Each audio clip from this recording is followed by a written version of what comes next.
আজ 26 তারিখ। আমরা 24 তারিখে বসার জন্য 25 তারিখে বসার জন্য আবেদন করেছিলাম।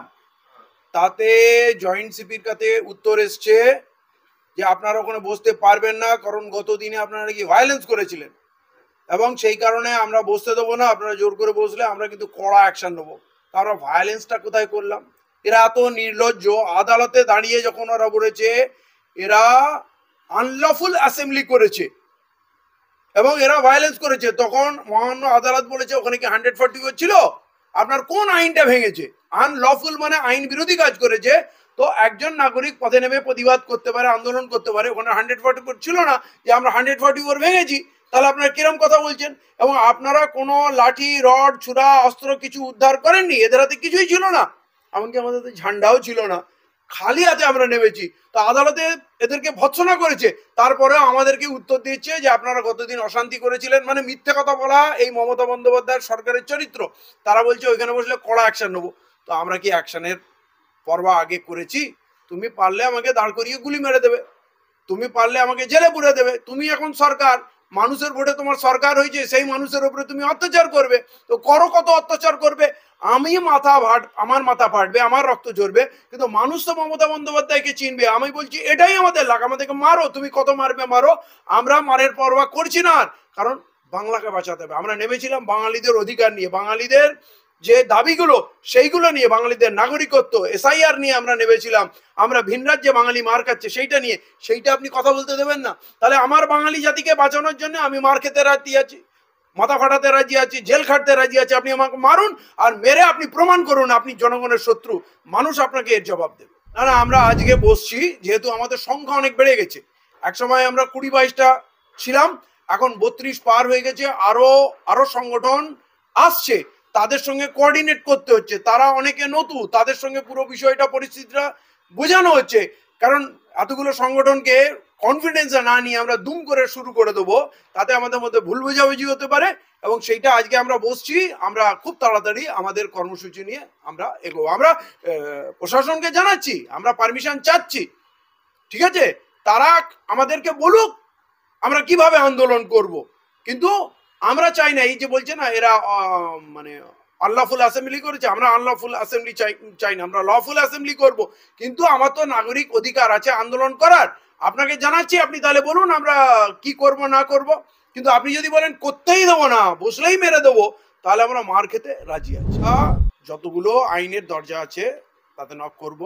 এবং আপনাকে বলে দিচ্ছি, স্বাধীন ভারতের সংবিধান আমাকে প্রতিবাদের, আন্দোলনের, ধর্নার অধিকার দিয়েছে, পিসফুল। আমরা হাতে কোনো অস্ত্র থাকবে না, লাঠি থাকবে না, কিছু থাকবে না। তাতে আমরা বসার অধিকার রাখি, আমরা জানিয়ে বসবো। এবং প্রয়োজনে আদালতে যাব। আদালতের প্রতি আমাদের সে আস্থা আছে।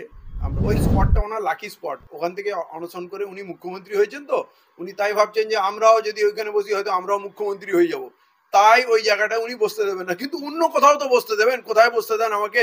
তাহলে ওই ভিক্টোরিয়া, যেখানে টিপু সুলতানের পাশে যে জায়গা আছে ওখানে বসতে দেন, স্টেটসম্যানের সামনে বসতে দেন, রানী রাসমণিতে বসতে দেন, বা আপনার নবান্নর সামনে বসতে দেন। কোথায় বসতে দেবেন? আপনি জায়গা তো দেবেন, নাকি লালবাজারের সামনে বসতে দেন, রাইটার্স বিল্ডিং এর সামনে বসতে দেন। আপনি জায়গা চুজ করুন, আমরা বসবো, আমরা শান্তিপূর্ণ ভাবেই বসবো।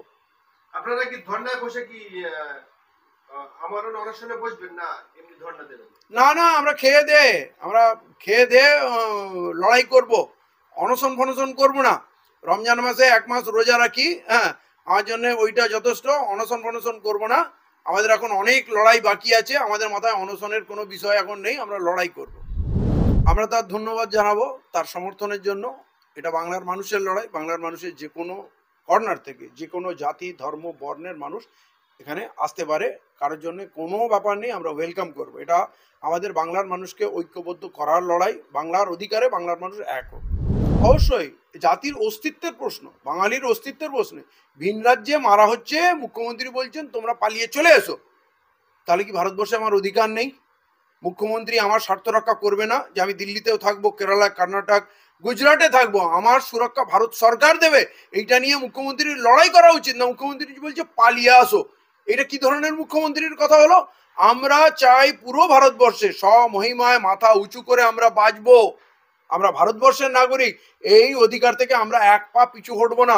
কিন্তু খুব দুঃখের বিষয়, বাংলার মুখ্যমন্ত্রী আরএসএস এর বিরুদ্ধে, বিজেপির বিরুদ্ধে কথা বলতে পারছেন না, তাই বলছেন পালিয়ে আসো। কারণ ওনার গিয়ে তো সামনে থেকে লড়াই করার ক্ষমতা নেই। আমাদের বলছে দিল্লি গিয়ে লড়াই করো। তাহলে আপনি কেন দিল্লিতে যাবেন না আমার অধিকার রক্ষা করার জন্য? তাহলে আপনি দুরকম কথা কেন বলছেন? যেখানে যেই লড়াইটা দিল্লিতে গিয়ে করার কথা, সেইটা আপনি এখানে বসে করছেন। আর আমাদের যেটা বাংলার মানুষকে বাংলায় লড়ার কথা, আপনি বলছেন দিল্লি চলে যাও।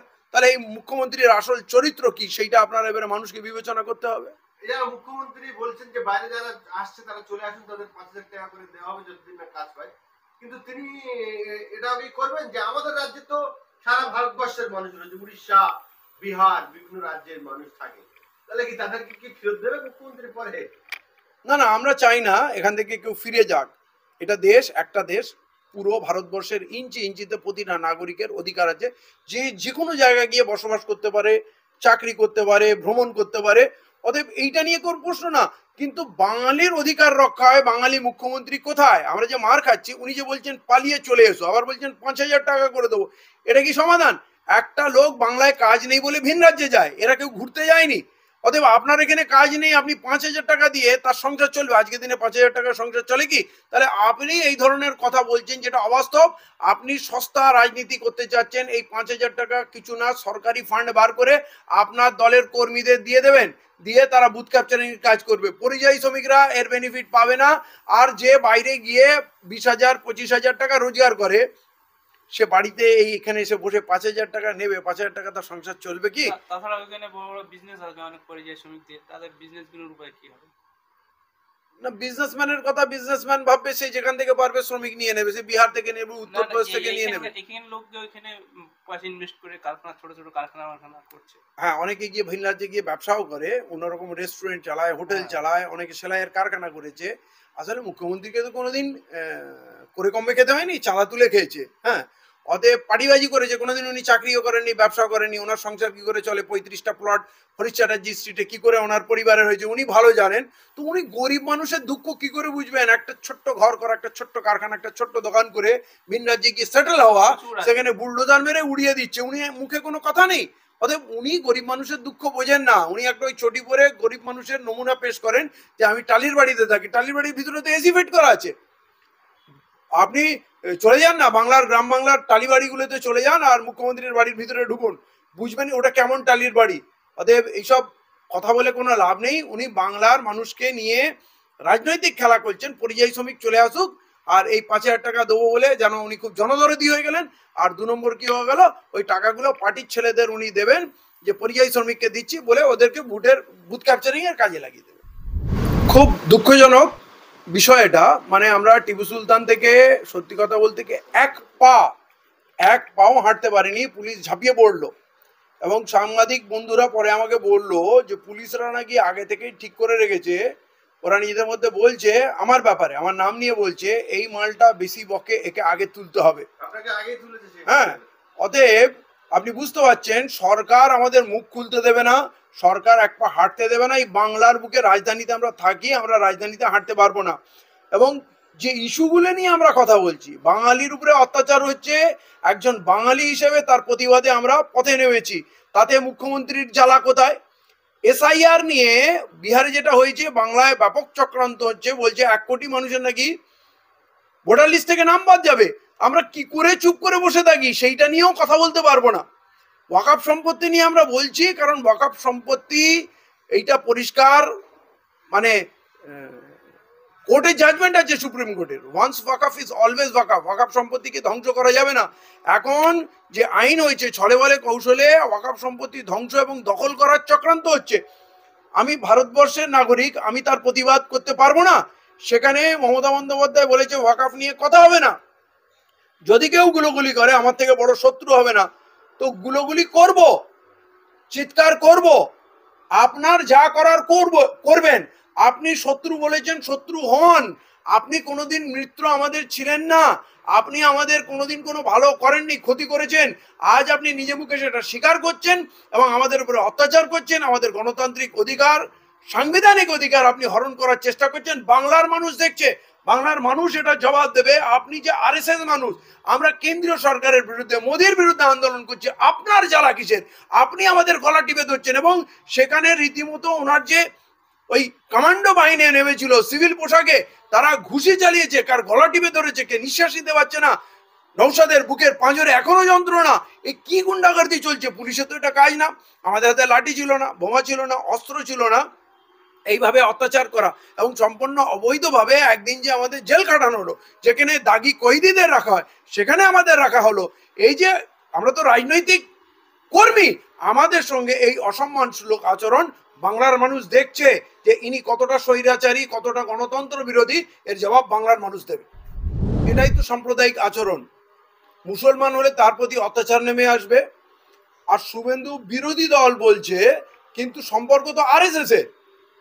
মমতাও আরএসএস এর, শুভেন্দু আরএসএস এর। এবং দিলীপ ঘোষ থেকে আরম্ভ করে আপনি দেখুন ওদের মধ্যে যে মিত্রতা, যে বন্ধুত্ব থাকুক, কিন্তু অনৈতিক বন্ধুত্ব। ও হিংসা ছড়াচ্ছে, পুলিশকে মারার কথা বলছে। এই শুভেন্দু বলেছিল নবান্ন অভিযানে গুলি চলবে, পুলিশের গাড়ি ভাঙচুর করেছে, আগুন লাগিয়েছে, পুলিশের মেরে ঠ্যাং ভেঙে দিয়েছে, কার চোখখানা করে দিয়েছে, তারপরে ওদের গ্রেপ্তারি হবে না। আপনি বলুন এইটা আরএসএস সরকার ছাড়া কি?